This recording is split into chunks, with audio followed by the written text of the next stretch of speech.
আসসালামু আলাইকুম, কি অবস্থা সবার? আজকের এই ভিডিওতে আমরা দেখব HTML সেটআপ করার জন্য আমাদের কি কি সফটওয়্যার প্রয়োজন হবে।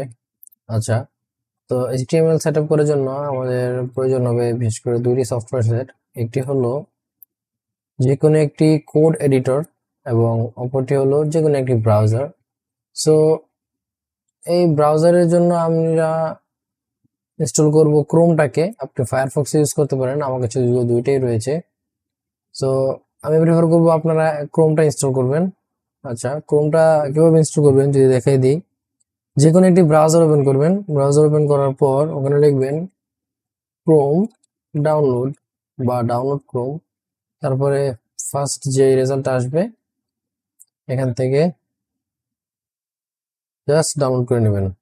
উপর ডাউনলোড বাটন দেখতে পাচ্ছেন, এখানে ক্লিক করলেই জিনিসটা একটু স্ক্রল করলে ডাউনলোড বাটন এসে পড়বে, ওখান থেকে ডাউনলোড করতে পারবেন বা এখানে যে ডাউনলোড অপশন আছে এখান থেকে ডাউনলোড করতে পারেন। আচ্ছা, আশা করি এটা আপনারা পারবেন ডাউনলোড করতে এবং ইনস্টল করতে। আচ্ছা, তো দ্বিতীয় যে সফটওয়্যারটি আমাদের প্রয়োজন হবে সেটা হচ্ছে ভিএস কোড। এই যে ভিএস কোড, এটি হচ্ছে আমাদের আইডিই HTML এর জন্য। এটাতে বিভিন্ন রকম প্রোগ্রামিং ল্যাঙ্গুয়েজ ইউজ করা হয়। বিভিন্ন রকম প্রোগ্রামিং ল্যাঙ্গুয়েজ কোড করা যায় এটাতে অনেক রকম সুবিধা রয়েছে।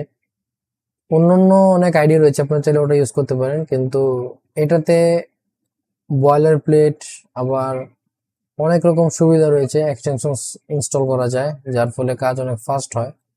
সো আমি রেকমেন্ড করবো আপনাদেরকে এটা ইনস্টল করার জন্য। যদি আপনাদের পিসি অনেক দুর্বল হয়ে যায়, অনেক দুর্বল থাকে, তাহলে আপনি নোটপ্যাড প্লাস প্লাস বা সাবলাইম টেক্সট এগুলো ইনস্টল করতে পারেন, যেগুলো খুবই লো রিকোয়ারমেন্টস।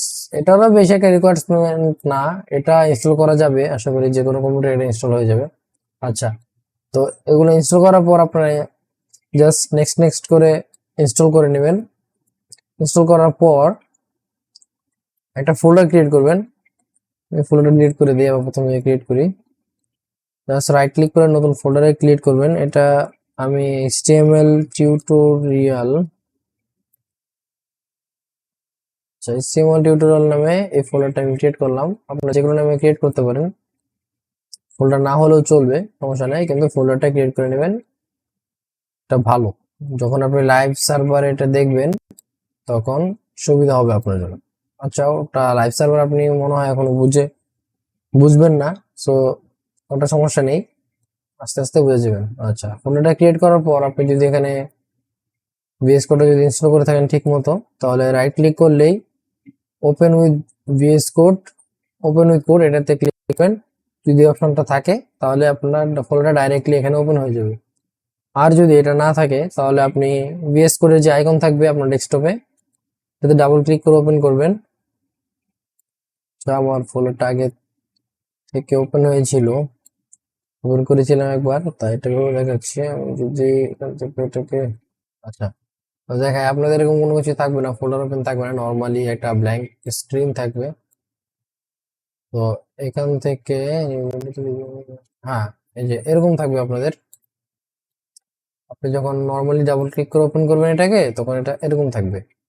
তখন আপনি এখান থেকে ওপেন ফোল্ডার বা এখান থেকে ফাইলস থেকে ওপেন ফোল্ডার ক্রিয়েট করতে পারেন, মানে ওপেন করতে পারেন। তো এখান থেকে ওপেন ফোল্ডার ক্লিক করলে যেখানে আপনার ফোল্ডারটা রয়েছে, আমার ফোল্ডার ডেস্কটপ থেকে আমি এটাকে সিলেক্ট করে ওপেন করে নেব। আচ্ছা আচ্ছা, ঠিক আছে, আর এই ফোল্ডারটাও ওপেন হয়ে গেল, এটাকে ওপেন নিয়ে নিলাম। তো এই ফোল্ডার ওপেন হয়ে গেল। আচ্ছা, আজকের জন্য শুধুমাত্র এই পর্যন্তই। কিভাবে আমরা শুধু এনভায়রনমেন্ট সেটআপ করতে পারি আমাদের HTML এর জন্য, এতটুকুই।